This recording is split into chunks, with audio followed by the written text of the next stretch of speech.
Segundo dia da jornada dos tipos de contração muscular, né?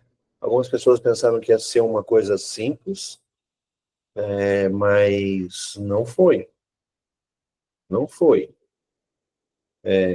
Tá louco, alguém abriu uma câmera nova aqui, que eu nem sabia que existia isso. Que seria que é isso?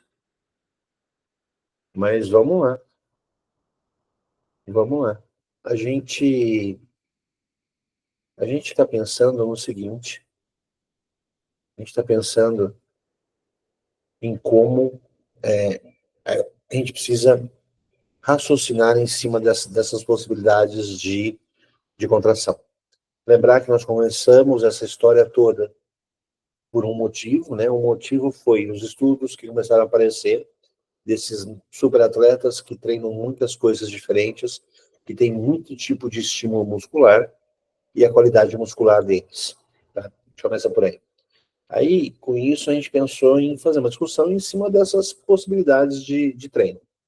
A gente começou, no primeiro dia a gente falou sobre a contração concêntrica, né? Foi mais um chute na alma do que falar sobre contração concêntrica. E hoje, no segundo dia, eu deixei os três temas, o ruim, o péssimo e o pior juntos. Eu dei uma reunida neles assim, né? Isométrico, isocinético e isoinercial. Que é uma boa discussão. Eu vou pegar aqui literatura para discutir com vocês. Nós vamos dar buscar um entendimento aí sobre isso, tá? Importante. A primeira coisa que eu preciso fazer para o meu crescimento, para o meu desenvolvimento, é ter o entendimento, ou buscar o entendimento, de que o senso comum sempre predomina.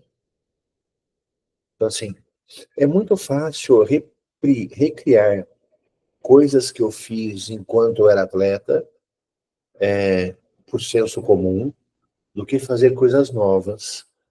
Eu sempre vou colocar em questionamento tudo que é novo por aquilo que no senso comum acredita muito. Tá? E a gente vê isso acontecendo muitas vezes. Né? A gente apresenta alguns problemas, mostra alguns problemas, mas na prática, no dia a dia, a gente vê que fica mais fácil e mais cômodo voltar para aquilo, mesmo estando errado, mesmo sendo um sistema de segurança, do que dar um passo à frente. Então, a gente tem visto isso muito acontecer. E, e eu tenho que colocar isso em pauta, porque, assim, a gente consegue ser melhor se eu tentar vencer os meus viés, se eu tentar me libertar de senso comum. Né? O senso comum ele não permite que eu dê um passo à frente nunca. Eu sempre vou voltar a fazer ele novamente. As minhas crenças, as minhas verdades, elas sempre vão levar eu para o mesmo caminho que eu fazia antes, né? Quem trabalha com idoso sabe do que eu estou falando. Toda hora ele repete a mesma coisa, como se aquilo fosse a grande verdade, né? E a gente sabe que o mundo evoluiu e a gente fica buscando estratégias para voltar para trás. Então, essa discussão de hoje, do primeiro dia, foi mais um assim, ó, você faz isso, não, você faz isso, você mexe assim no treino, você faz essa variabilidade. Aqui, a gente vai tentar tirar o melhor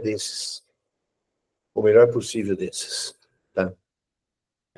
Como vocês já viram, eu abri lá no grupo o convite para vocês virem para o Lab Academy 2025. O principal negócio é um convite para vivenciar na prática, junto com a gente, tecnologias e equipamentos, aonde vocês vão fazer avaliação, aonde vocês vão montar treino, aonde vocês vão saber como mexe nesse equipamento, tá? Então, é uma oportunidade aí da gente trabalhar num ano diferente. Vão continuar acontecendo as reuniões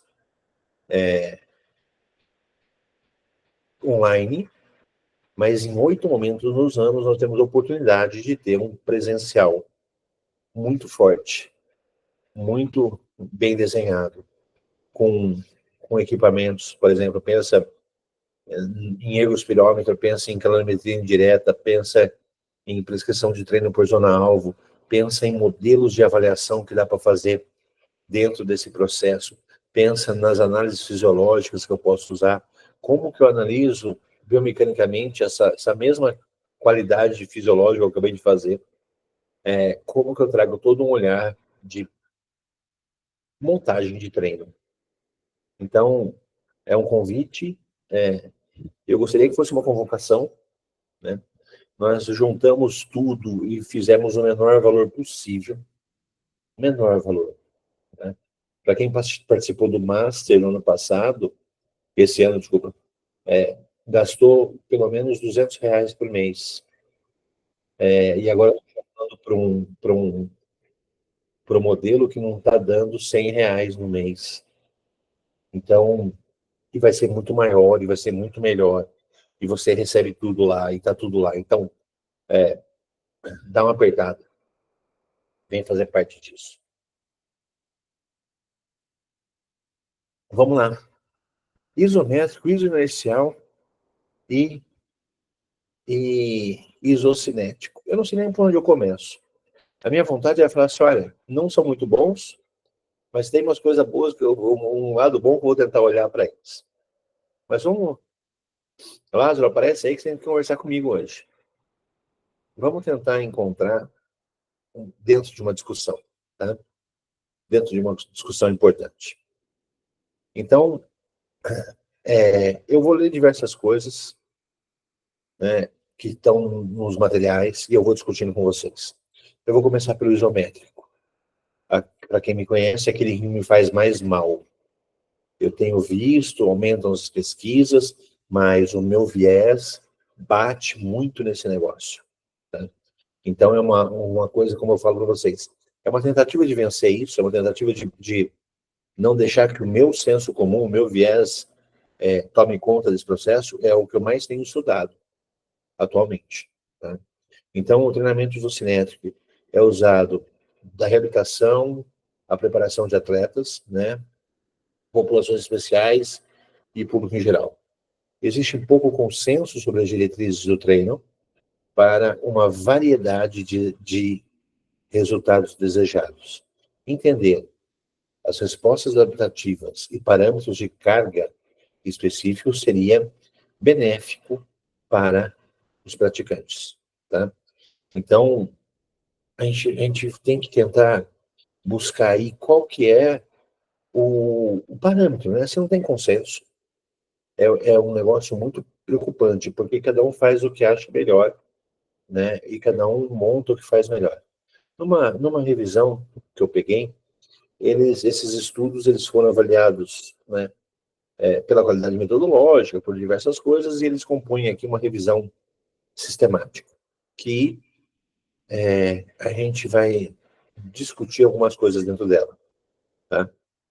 O treinamento isométrico em comprimentos musculares maiores de que 0,86 a 1,69% por semana produziu maior hipertrofia muscular quanto comparado a volumes iguais de treinamento de comprimento muscular menor.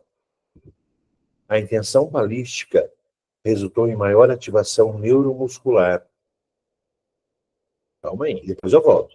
A produção rápida de força, né, e a produção rápida de força. Melhorias substanciais da hipertrofia muscular e na produção máxima de força foram relatadas independente da intensidade do treino. Contrações de alta intensidade são necessárias para melhorar a estrutura e a função do tendão. Além disso, o treinamento de comprimento muscular longo resulta em maior transferência para o desempenho dinâmico, apesar de relativamente poucos estudos atenderem os critérios de inclusão. Essas revisões fornecem aos profissionais uma visão sobre quais variáveis de treino isométrico ângulo, articulação, intensidade e intenção, manipula ou manipular para atingir as adaptações fisiológicas e neuromusculares desejadas. Então, assim, o que o treinamento, os estudos do treinamento isométrico mostram nos últimos anos para a gente? Que, independente do que se faz, todos eles mostram maior qualidade hipertrófica, maior qualidade da como fala? Maior qualidade, é que eu esqueci o termo.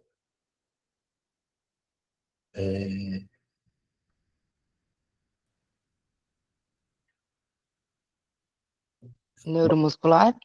Não, maior qualidade hipertrófica e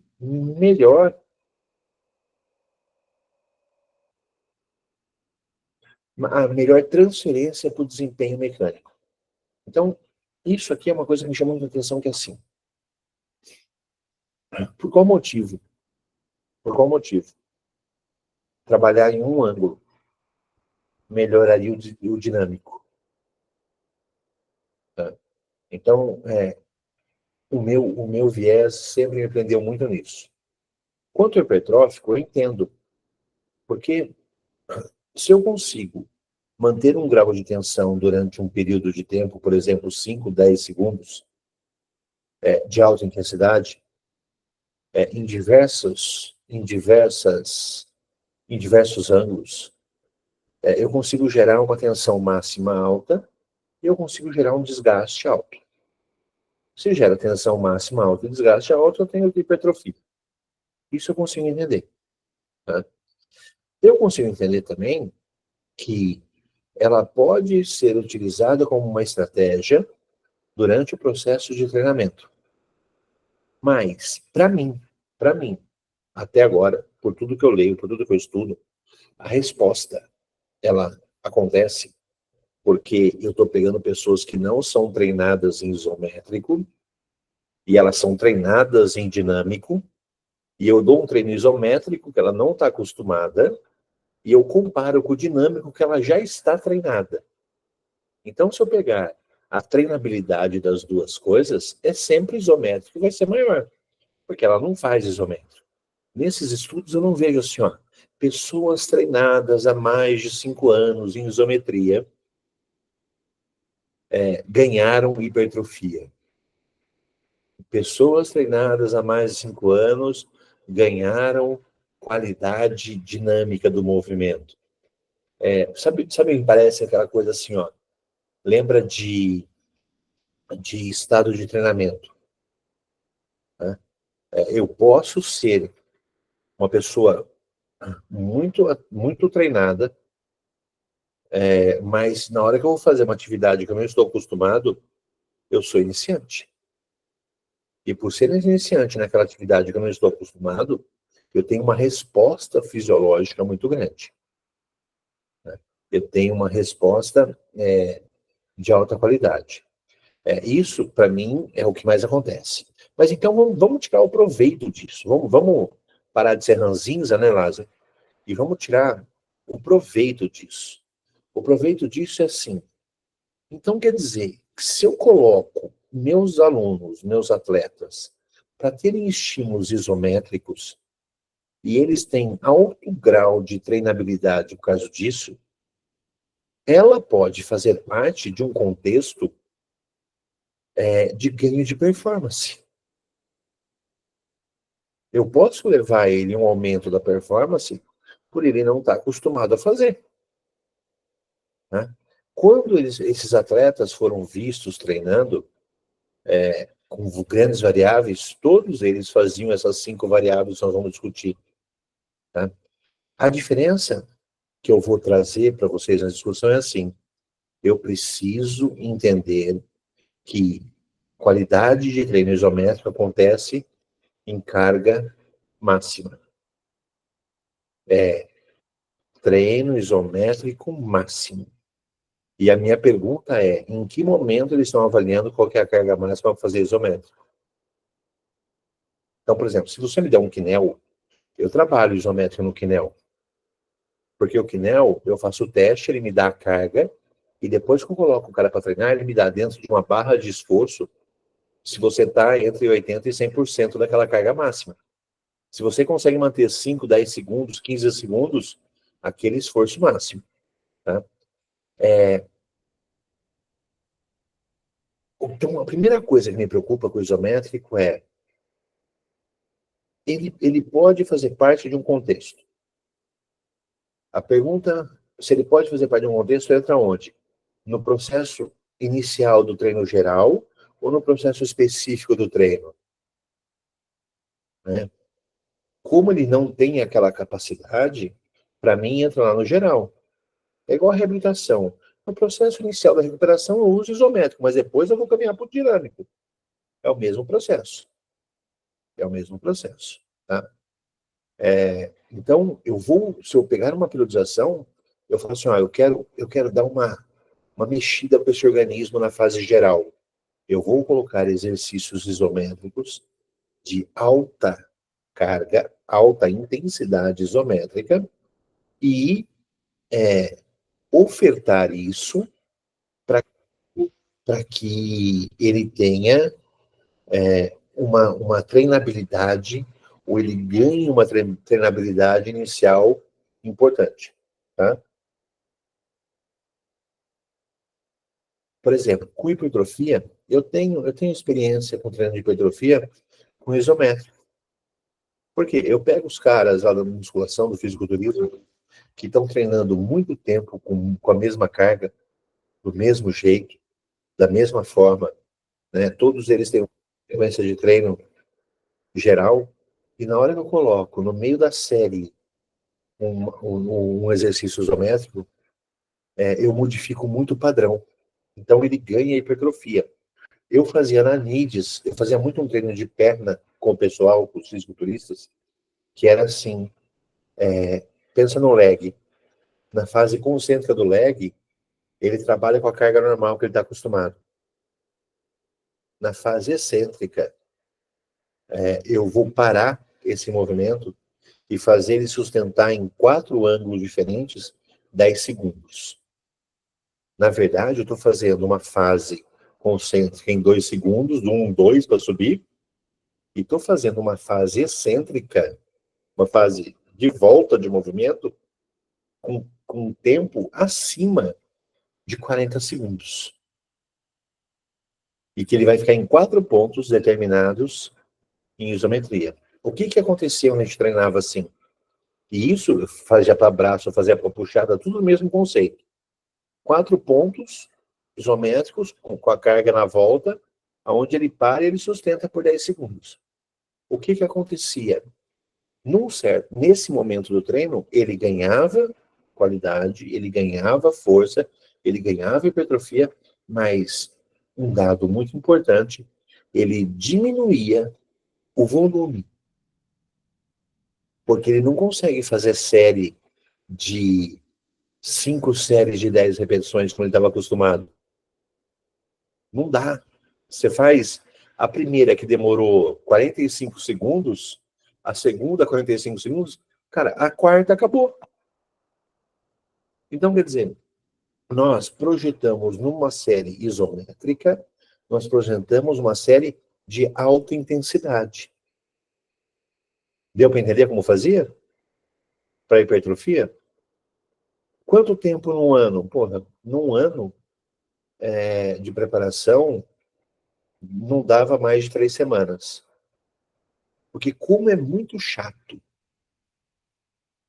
é muito monótono o treino, também tem a questão psicológica que desafia, né?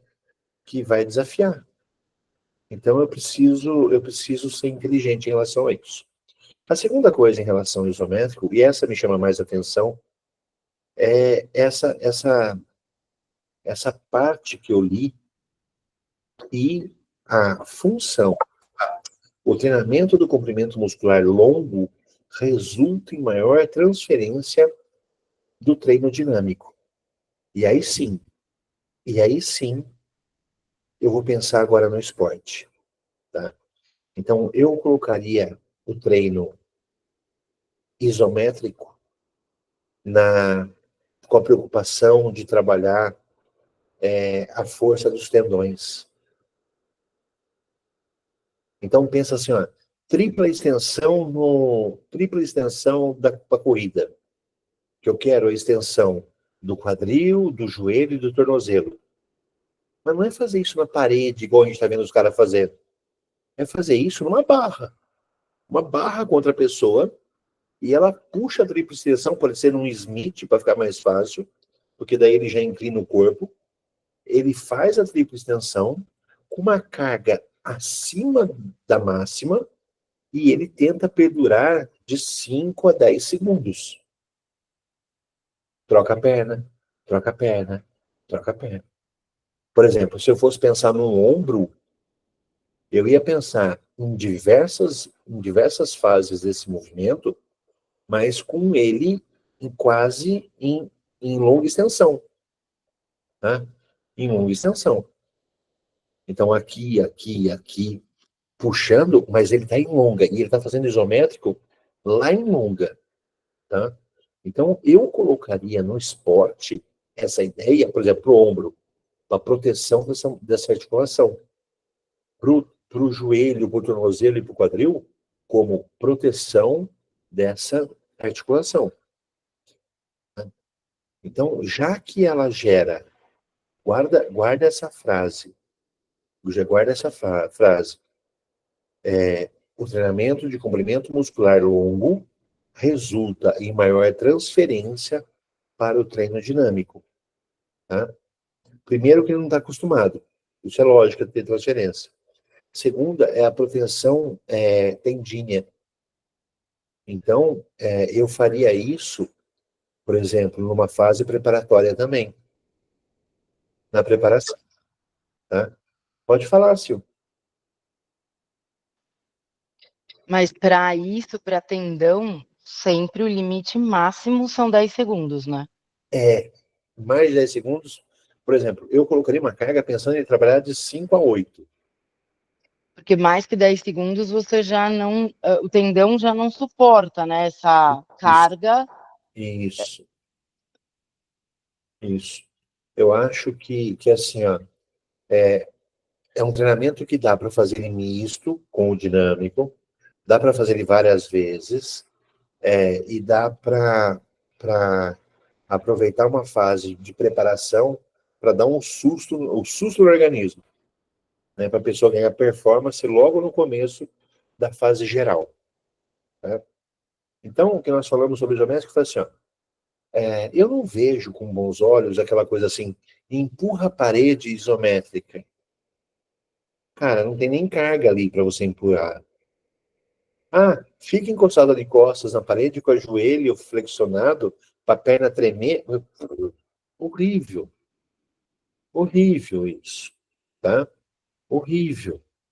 Não faz isso com as pessoas, não, pelo amor de Deus. Tá? Além da posição do joelho que está toda errada, né, não faz isso, não. Mas eu vejo com ótimos olhos essas duas ações. Uma ação isométrica, pensando na hipertrofia, então usar uma estratégia, uma manipulação de treino, onde você faz um treino de longa duração em cada série, tá?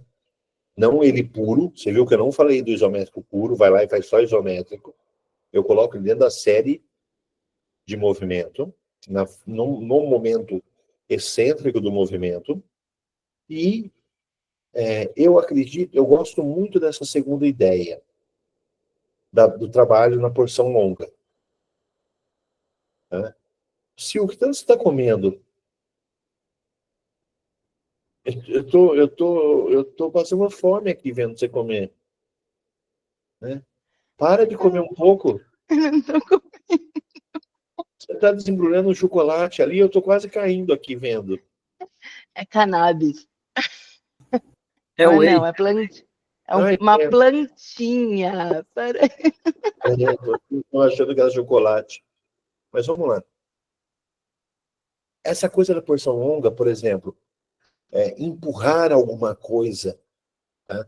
Para o ombro, para o quadril, para a lombar, para o joelho, para o tornozelo. Eu gosto muito dessa ideia. Tá?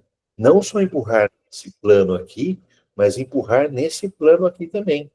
No plano horizontal me dá muita ideia de trabalhar. Pode falar, Cisne. Boa noite, professor, tudo bem? Tudo bem, você? Tudo bem. Para o arremesso de peso seria um bom treino, né? Em determinada fase de treinamento. Então, na fase inicial do treinamento, na fase geral, ela pode fazer parte de um contexto muito importante, tá? Principalmente no cuidado dessas articulações, né? E na transferência de uma treinabilidade que essa pessoa não tem normalmente. Tá? Eu gosto dessa ideia. Eu uso muito pouco, tá? Mas eu consigo enxergar que existe um cenário aí importante. Professor, por exemplo, para a gente usar no membro superior e membro inferior, seriam dias diferentes? Cara, depende como que é o seu treino. Por exemplo, se eu penso aqui num jogador de basquete, de vôlei, de futebol, eu faço membro superior, membro inferior, tudo junto. Certo. Agora, se for para colocar num treino de um atleta de musculação, por exemplo, aí eu separo de acordo com a separação que ele faz o treino dele. Tá ok, obrigado.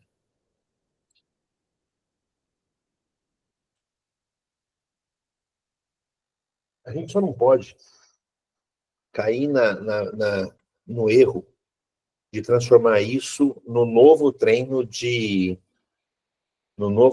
liberação miofascial, né?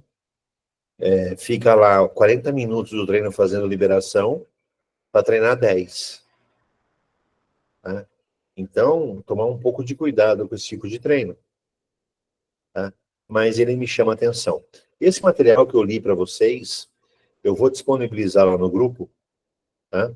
Que aí é um artigo completo, que ele explica direitinho, que ele contesta várias coisas, que ele explica como ele seleciona esses artigos.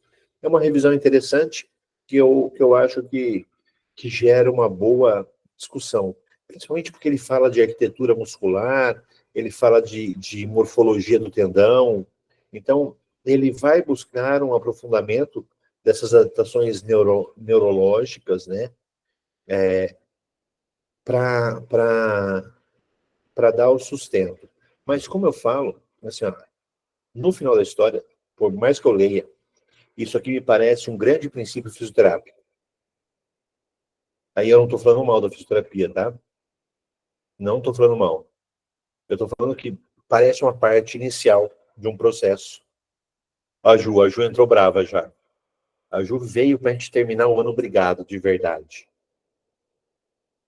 Me parece um grande processo fisioterápico, que por limitações, dores e essas coisas todas, até o neurológico, eu consigo grandes ativações para resolver alguns problemas que tinham que ser resolvidos. Na hora que eu falo na minha prática, eu estou pensando lá no esporte.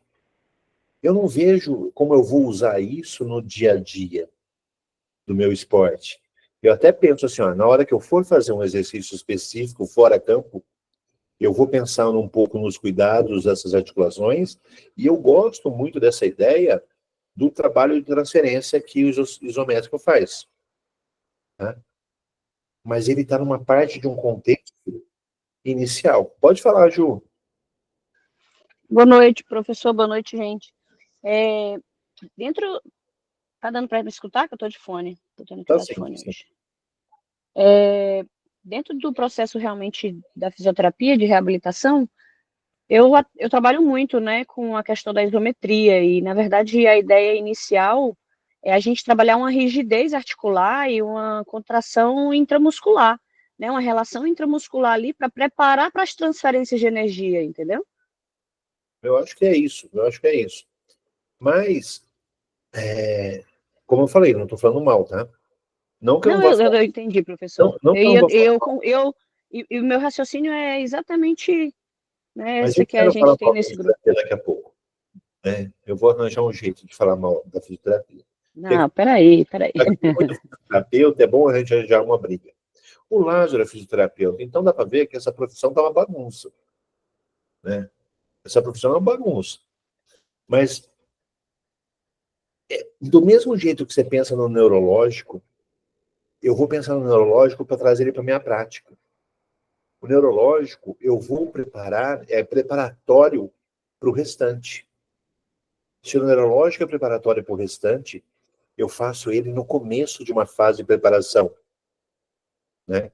Então, é a base. E a base, na hora que eu pensar, por exemplo, em crianças, esse tipo de trabalho me chama muita atenção. Por exemplo, eu não sei se vocês têm essa atividade com crianças, você pede para uma criança fazer uma mudança de direção, um agachamento, como ainda essas articulações são todas muito móveis, como ele tem grande dificuldade de travar um movimento para executar ele direito. Na hora que eu faço a isometria, para ensinar ele a fazer o movimento, né, eu travo o movimento no momento isométrico, eu coloco carga, ele travar, ele transfere mais rápido o movimento. Tá? Porque é uma adaptação neurológica que ele consegue ir ganhando a velocidade. Mas foi ótimo, porque eu não falei isso. Eu consegui falar de isometria hoje sem ficar falando mal. Né? Eu encontrei saídas. O que eu não encontro saída se chama isocinético. Isocinético é o nosso segundo tema. É um tema super valorizado pela nossa área. Né? Querem chamar o teste isocinético do padrão ouro do teste de força. Não é, nunca foi e não passa nem perto de ser. Tá? Nunca foi e não passa nem perto de ser. Mas eu vou tentar trazer para vocês o lado bom disso também. Tá? Por que ele não passa? A primeira coisa, assim, se vocês fizeram o curso domingo de treino anatômico, já dá para começar uma discussão fácil. Amarrar o corpo do sujeito numa cadeira para ele fazer um movimento, eu estou mais validando as alavancas que eu criei do que a própria força que ele faz no segmento.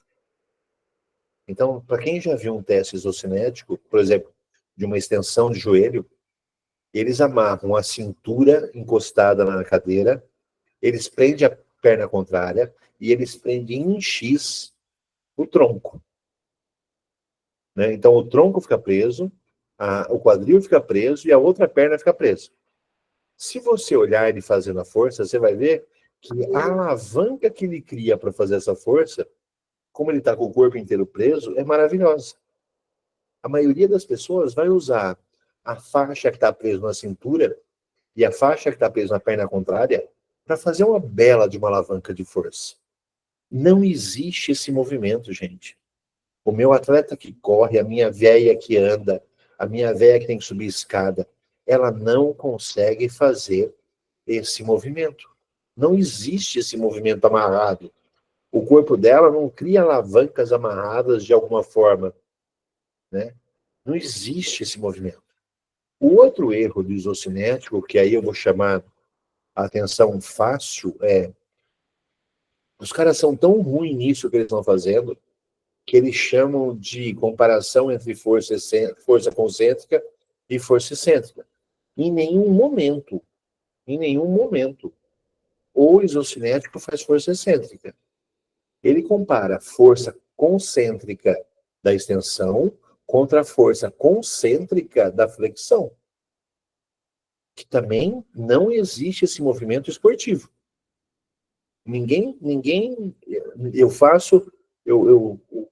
Tudo que acontece no concêntrico e excêntrico do mesmo músculo, e não do concêntrico concêntrico. Né? Então, o desalinhamento não é concêntrico. Tá? Eu acredito muito que, num certo momento, isso foi muito importante, né? E a gente já sabe que não tem mais importância, que era falar das assimetrias. Olha, você tem 50 de força nessa perna, 50 de força nessa, agora estão iguais, agora você pode progredir para um return to plane. Né? Que também está errado, esse conceito. Que também está errado.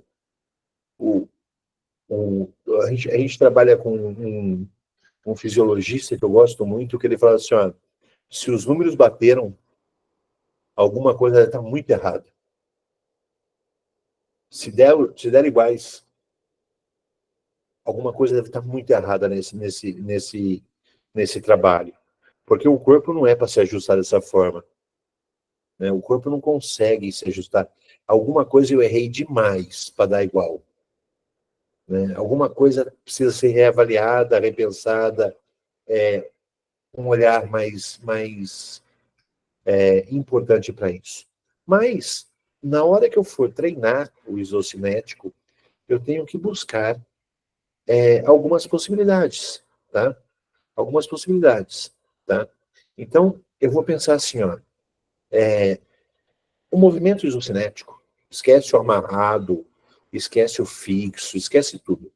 O movimento isocinético, quanto mais força eu coloco contra a máquina, mais força ela faz contra o meu movimento.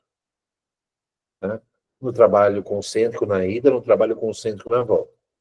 Então, por ser concêntrico, eu tenho uma qualidade de treino com menor risco de lesão. Então, eu posso usar esse tipo de trabalho em dias de recuperativo. Tá? Por ser um movimento, quanto mais forte eu fizer, mais carga vai ter. Quanto mais forte eu fizer a volta, mais carga vai ter na volta. Ele também é um movimento que eu estou trabalhando o final do movimento. Eu estou trabalhando a extensão desse movimento. Então, na prática, eu posso pensar em estratégias de como colocar isso dentro de um processo de treino para ganhar performance. Eu já falei para vocês várias vezes que nós construímos um motor que vai substituir os pesos, que nós vamos começar já montamos o showroom em São Paulo, já está funcionando o showroom, né? Nós estamos numa fase ainda muito de conversar com o investidor, ao invés de colocar para vender. Mas eu tenho um motor que eu consigo fazer isocinético nele. Não é para fazer avaliação Cybex, Biodex, é para treinar. Né? E eu consigo colocar carga e treinar na fase final de cada movimento que eu faço a melhora desse músculo, ou a ativação muscular. Por ser concêntrica e concêntrica, com muito mais segurança. Então, eu estou trazendo uma ideia de um treino de segurança, tá? Que, normalmente, eu consigo colocar ele no aparelho, mas eu tenho gostado muito, nós criamos uma base que não tem aonde sentar, não tem aonde encostar nada, uma polia livre, que o cara conseguir fazer força do organismo, do isocinético, sem ter nada segurando ele, sem ele estar sentado, ele precisa ter muita qualidade nos músculos acessórios. E os músculos acessórios estão em hipertrofia, em isometria. Então, todos os estudos sobre isocinético, você sempre vai ver a isometria muito próximo ou degladiando contra o isocinético. Tá? Então, se eles estão muito próximos, se eles se comparam muito, eles também são de primeira análise, né? Dentro de uma formação, eu coloco eles na fase inicial do trabalho. Tá? Mas, na prática diária é muito difícil. Sem um equipamento especial, eu não consigo fazer isso. Tá? Sem esse tipo de equipamento especial, eu tenho dificuldade de fazer isso. Quais são as desvantagens desse negócio, né? É o valor de uma máquina dessa, de um equipamento desse, e eu tenho que pensar que o conceito que as pessoas estão usando para trabalhar com isocinético, ele está muito errado, porque a gente vê pessoas falando de excêntrico e isocinético. Então, fica um pouco assustado, você vê muito artigo que fala de treino excêntrico e isocinético. Não existe isso, tá? Não existe excêntrico e isocinético.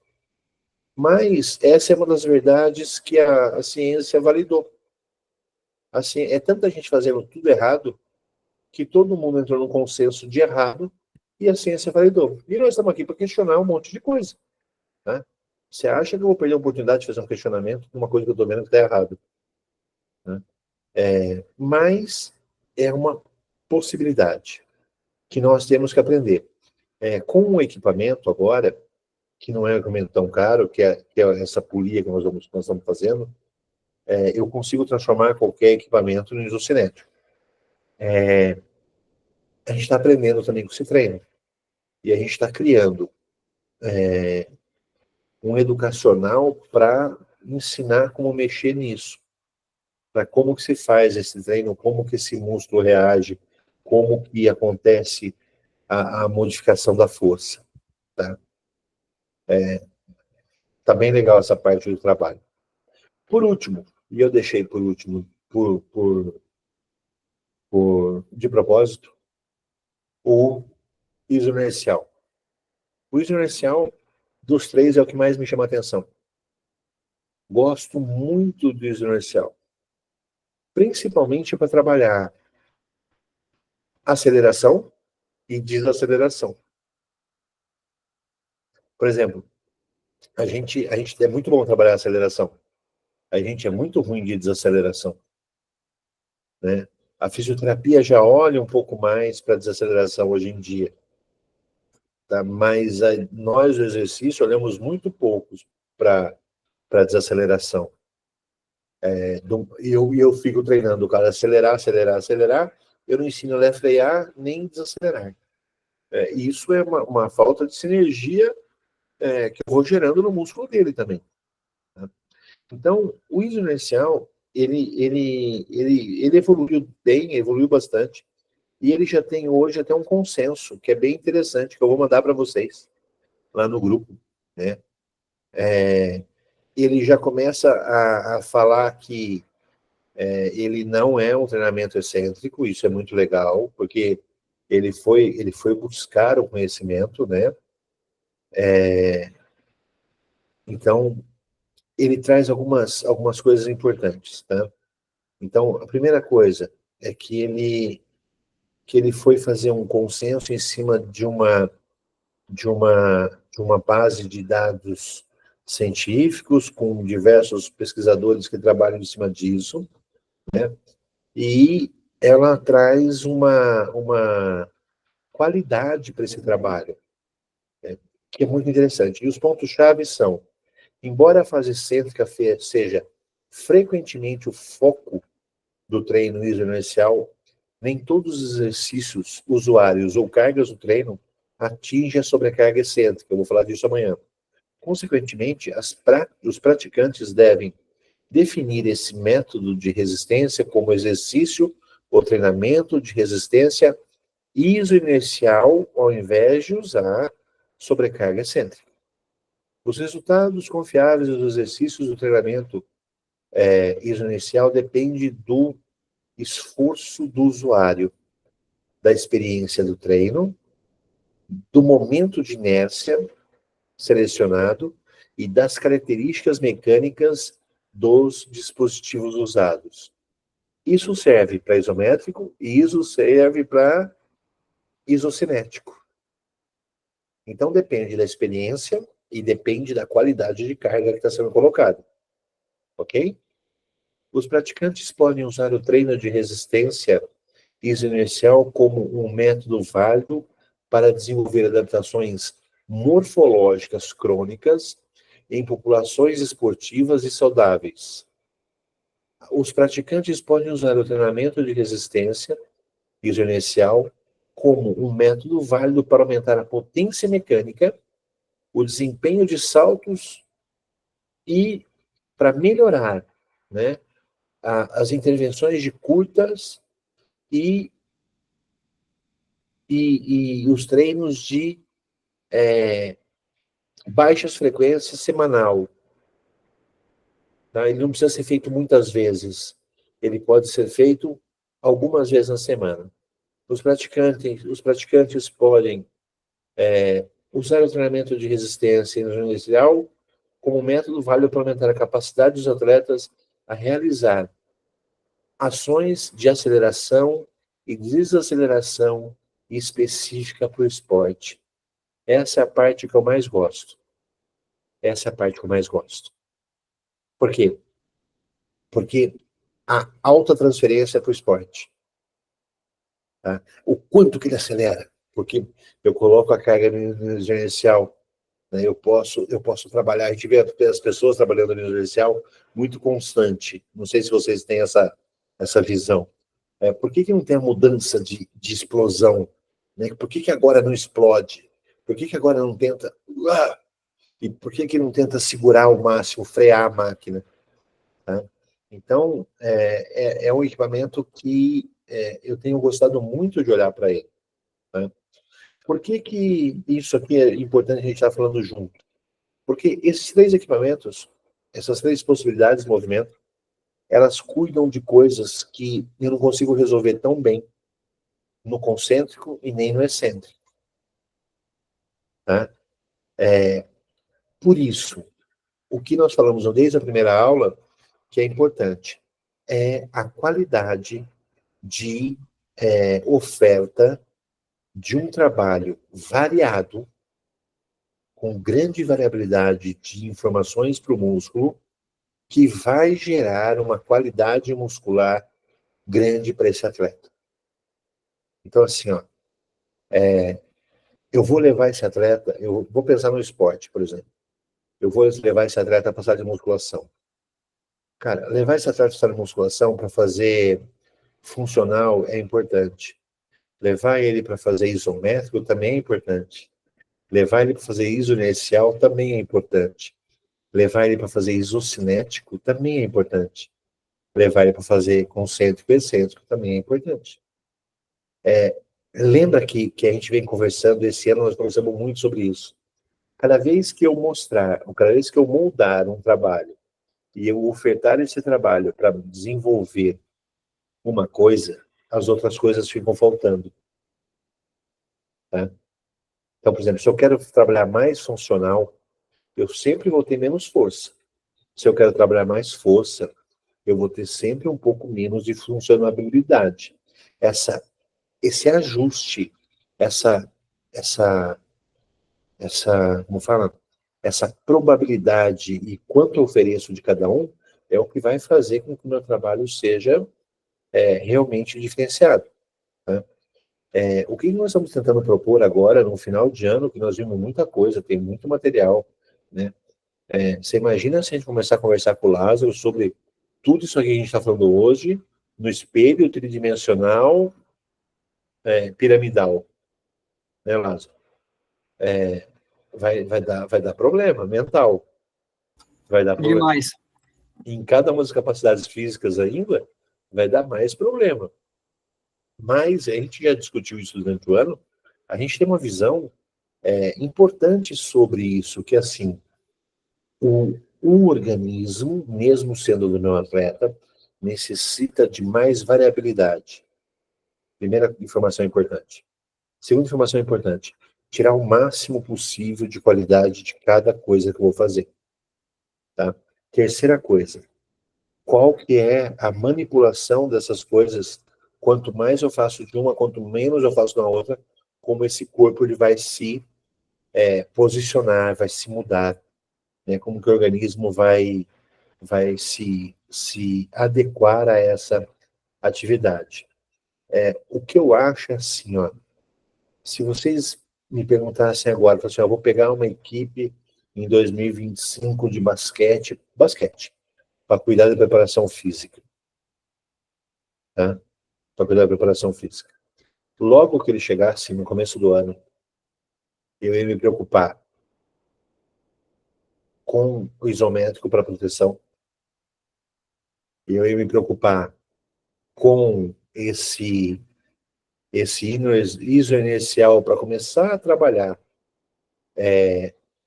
as acelerações e desacelerações, mas com muito menos importância que o isométrico. No meio disso, todos os outros. No meio disso, vem concêntrico, isocinético e excêntrico. Mas veja que eu escolhi uma coisa para começar, que foi o isométrico. E depois eu vou manipulando todas elas para o isométrico ir diminuindo e todas as outras irem crescendo. O que eu não acredito mais é que uma só vai dar resultado, que uma só forma de trabalho vai resolver tudo. Eu preciso ter todas. E como eu manipulo o aumento ou diminuição de carga dessas fases, vai fazer toda a diferença. Por exemplo, pega um calendário, não a maluquice do futebol, mas pega um calendário do basquete, o cara vai jogar Campeonato Paulista no primeiro turno, com só de final de semana jogo, e só no segundo semestre ele vai jogar Campeonato Brasileiro. Dá para fazer uma estrutura que ele faz uma base agora, eu vou caminhando para o treino dinâmico, funcional, para dar mais transferência para aquilo que ele faz na prática. No meio do ano, eu volto de novo para um isométrico maior, para dar a qualidade de segurança para ele, e eu progrido depois até chegar no funcional máximo do movimento. Tá?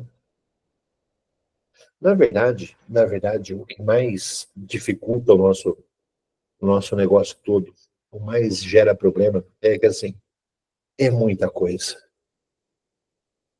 Se a gente não pôr isso na prática, não colocar o cara para correr, falar assim, isso aqui é um treino disso, isso aqui é um treino disso, isso aqui é um treino disso. Vamos montar agora uma sessão de treino de um dia. Vamos aplicar essa sessão de treino numa pessoa. E aí a gente medir o começo, o fim, a resposta, o gasto.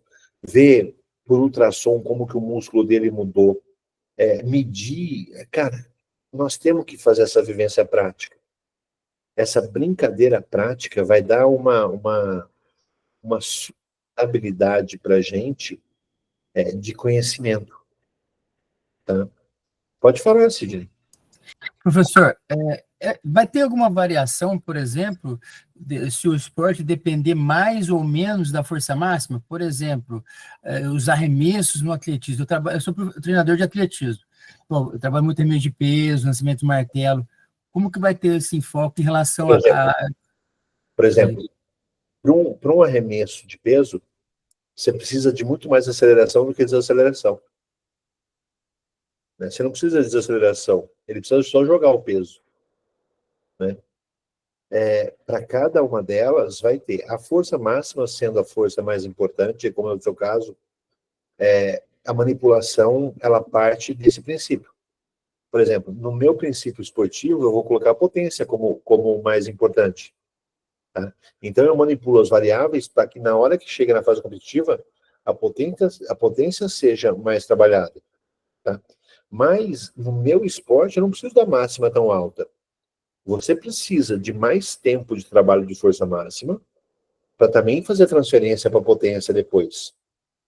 A manipulação para os esportes de força máxima, eles dependem de mais tempo de máxima. As manipulações do esporte de resistência dependem de mais tempo de resistência.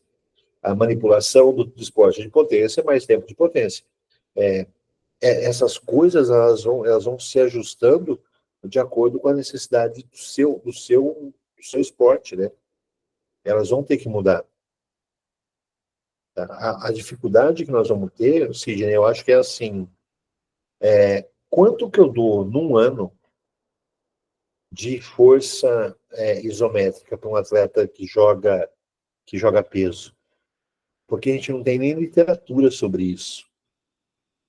Então, se a gente não fizer essa brincadeira prática de fazer um teste, de pôr a mão, dele jogar, dele fazer o movimento, da gente medir, da gente montar treino, da gente discutir treino, a gente fica dependendo de uma literatura que nunca aparece.